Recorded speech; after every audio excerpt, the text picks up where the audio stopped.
Mesdames et messieurs, bonsoir et bienvenue dans l'invité de la rédaction. Recensement au Maroc, c'est le sujet de ce soir. La population du Maroc a plus que triplé depuis 1960 et s'est renforcée de plus de 25 millions d'habitants en 2024. Aujourd'hui, le Maroc compte 36,8 millions d'habitants, 8,8% de plus qu'en 2014. C'est une croissance certes, mais l'accroissement démographique observé le long de cette période est en baisse continue. Autre constat, 5 régions regroupent plus de 70% de la population nationale. 7 grandes villes accueillent près de 40% de la population urbaine.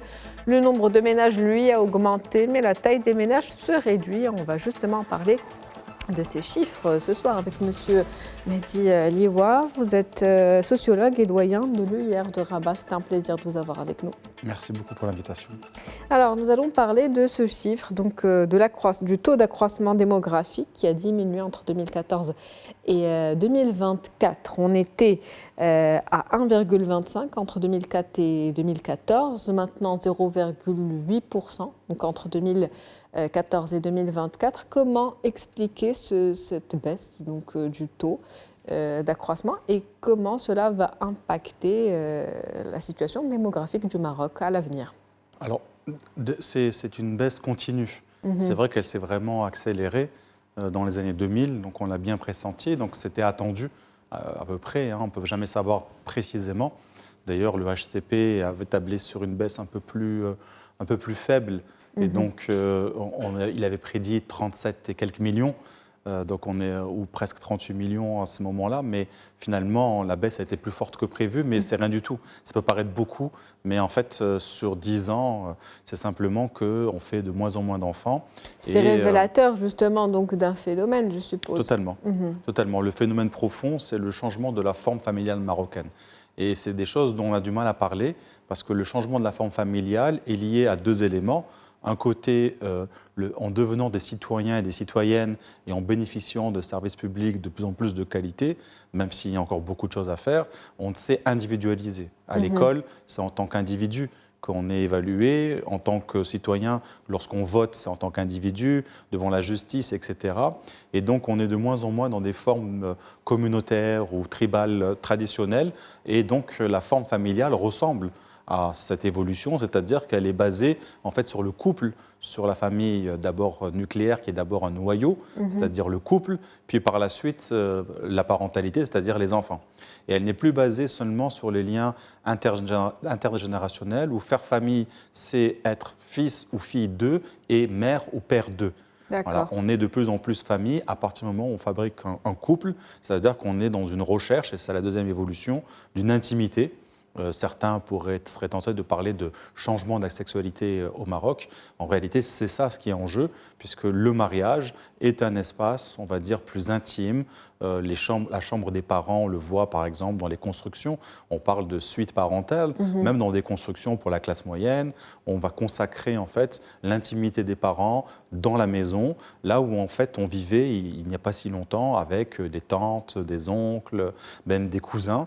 Là maintenant, c'est centré sur un noyau dur et donc le nombre de ménages explose puisque le ménage se compose à partir du moment où il y a en fait un couple puis rapidement des enfants. Le nombre de ménages qui explose, vous faites bien de le dire, mais la taille du ménage qui lui se réduit. Donc c'est un petit paradoxe. Le nombre de ménages augmente, mais la taille se réduit puisque justement on est centré sur la conjugalité, c'est-à-dire sur le couple. Il y avait une série sur une autre chaîne télévisée qui était assez intéressante, qui est Le Couple, qui était par un grand artiste marocain, enfin c'était deux, mais souvent ça a été perçu comme c'était la tradition. En fait, nos grands-parents ou arrière-grands-parents ne vivaient pas en couple. C'est ça qui est un peu... Ils vivaient vraiment en communauté, dans une famille élargie, avec des frères et des sœurs à eux, un certain nombre de leurs enfants, mariés ou non mariés, et même de leurs petits-enfants. Et donc, c'était vraiment la famille un peu du patriarche, du riad, comme on dit, ou alors de la khaïma, avec vraiment une répartition des espaces genrés et générationnels assez claire. Cette façon de vivre a complètement changé. Et elle a changé progressivement, mais c'est aujourd'hui qu'on le perçoit clairement, puisqu'elle est devenue la forme majoritaire. Et donc, on est tous devenus, entre guillemets, des couples, ce qui fait qu'on ne s'est jamais autant marié au Maroc. Évidemment, le corollaire, c'est que ça augmente le nombre de divorces, puisqu'on a plus de mariages, potentiellement, on a aussi plus de divorces. D'accord, donc une transformation au sein de la nature du couple en Exactement. lui-même, une bonne ou une mauvaise chose si on Ce n'est devait... ni bon ni mauvais, c'est un schéma en fait qui est connu. Pour l'anecdote, parce que je suis sociologue, un des premiers cours de sociologie qui a été donné au monde, notamment en France, si je m'abuse de mémoire, je crois que c'est 1888, donc ça, il y a plus de 150 ans, c'était justement introduction à la famille contemporaine et une notion qui était donnée par Émile Durkheim, c'était la famille conjugale. Donc c'est quelque chose qu'ont vécu les autres sociétés qui se sont urbanisées, qui ont amélioré l'accès aux soins, qui ont amélioré aussi l'accès aux droits. En fait, la société s'est individualisée et l'État nous enseigne, il y a déjà 150 ans, Durkheim a été un acteur majeur du changement et de la modernisation de la forme familiale. Une société qui s'individualise donc de plus en plus. Il y a également 5 régions, donc toujours selon les constats du HCP, 5 régions qui regroupent plus de 70% de la population nationale. Il s'agit bien évidemment de Casablanca-Stade, Rabat-Salé-Kenitra, Marrakech-Safi. Il y a également Tanger, Tétouan, Hoceima, Souss-Massa et puis Dakhla Oued Dahab. Comment expliquer que ces régions sont celles qui ont connu la croissance ou l'accélération la plus rapide au niveau de la croissance? Alors déjà pour les raisons que je viens de vous dire, c'est parce que c'est des régions qui ont connu des transformations, parce que c'est des régions d'immigration, au sens migration interne. Les gens arrivent de partout, viennent vivre dans ces régions parce qu'elles sont attractives économiquement, mais en partant de chez eux, ils se coupent de leur communauté d'origine.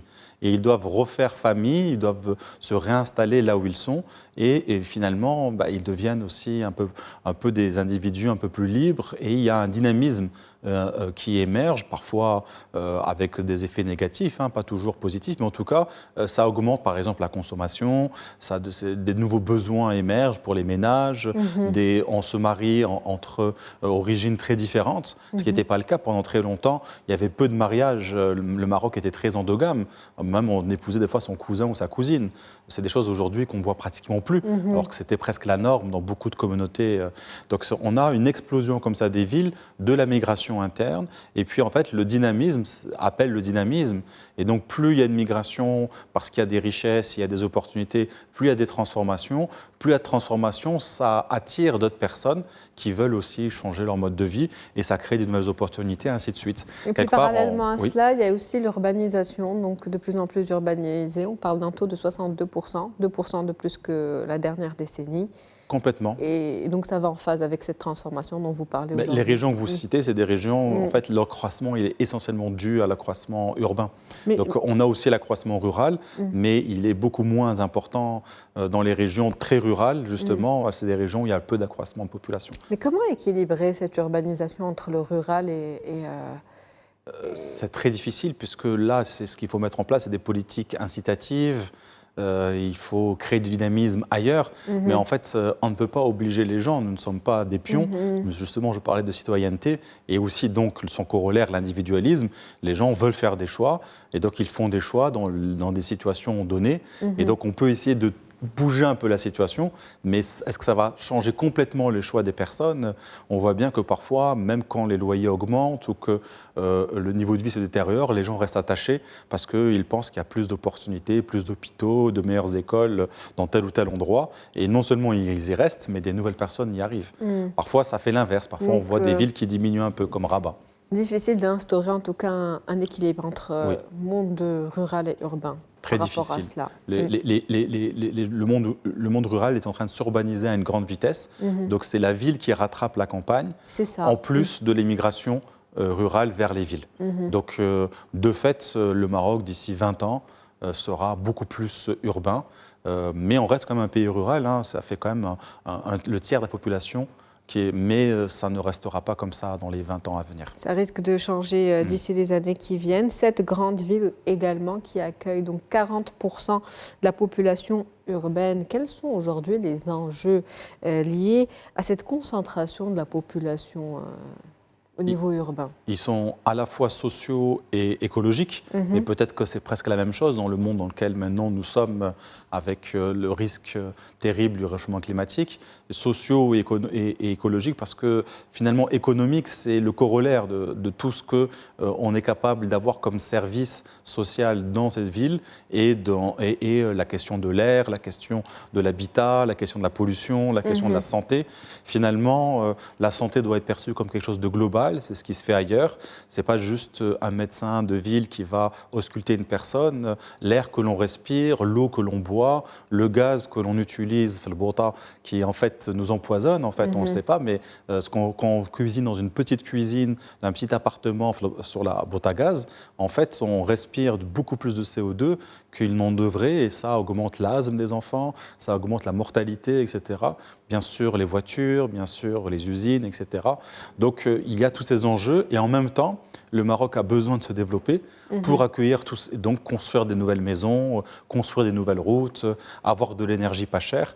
Donc c'est un défi finalement très compliqué et qui est climatique, un défi climatique et social. C'est ça, totalement. On ne pourra pas faire fi de la question écologique. L'économie ne pourra pas écraser le social et l'économie parce que de toute façon, ça va revenir comme un refoulé.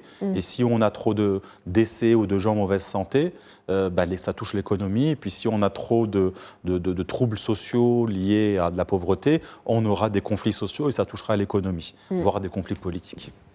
Absolument. En ce qui concerne les étrangers installés au Maroc, il y a ce taux, donc une augmentation de 5% annuelle durant la dernière décennie.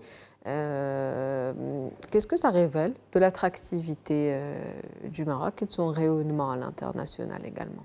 Alors, on peut le prendre de deux façons. On peut le prendre d'une première façon, c'est de dire le nombre a beaucoup augmenté.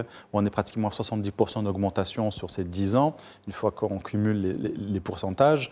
Et donc, c'est assez impressionnant. Mais en même temps, c'est minuscule. C'est-à-dire que même les un peu moins de 150 000 non-ressortissantes et non-ressortissants installés au Maroc, ça fait 0,5% de la population, même un peu moins. Donc, c'est vraiment tout petit. Donc, on ne peut pas dire le Maroc est devenu comme ça un pays d'immigration massive. On en est très très très loin en pourcentage de la population. Mais ça révèle quand même une attractivité.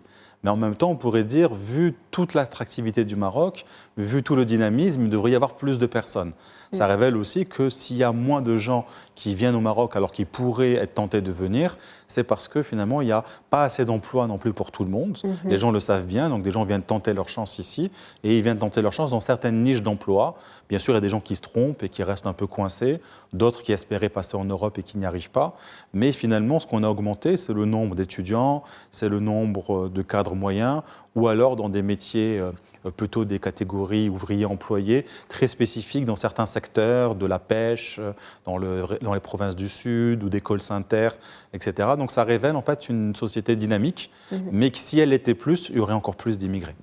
Une société dynamique est appelée à se dynamiser davantage. Certainement. Merci à vous, Monsieur Mehdi Aliwa. Je rappelle que vous êtes sociologue et doyen de l'Université internationale de Rabat. C'était un plaisir de vous avoir avec nous ce soir. Merci, merci. C'est la fin d'invité de la rédaction pour ce soir. Merci pour votre fidélité. On se retrouve demain avec un nouvel invité. Très bonne soirée.